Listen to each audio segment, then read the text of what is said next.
news coming in at this moment on Nationwide at 6. This is related to, the Trump tariff tantrums. Now the government has briefed the parliamentary panel on the tariff. In fact, the Foreign Secretary and the Commerce Secretary have made a detailed presentation before the parliamentary panel, the Standing Committee on External Affairs, on the current developments in India's foreign policy, with special, in fact, reference to US-India trade negotiations and the tariffs which have been imposed on India by President Trump. Let me go across to my colleague Himanshu, who is joining with more details at this moment. Himanshu, very, very important this entire presentation, because it also brings opposition, on board along with, the government, as far as what the next steps are going to be.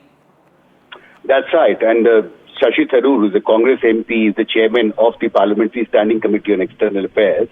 And in fact, he had first told me that he has decided to summon the Foreign Secretary and Commerce Secretary for a detailed briefing on this issue. So I think after the imposition of 50% reciprocal tariff on India, this is the first briefing by senior government officials to a parliamentary panel.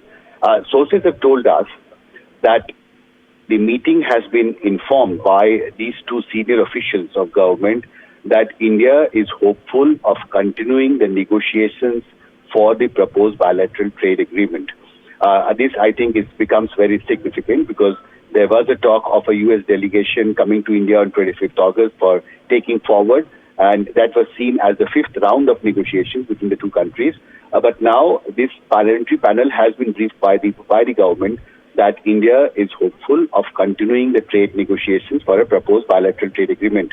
Now, the committee has also been informed that India has already reached a trade agreement with 26 countries. Right. And this is part of a larger concerted strategy to actually, increase the expanse of India's exports in newer markets. Ankit.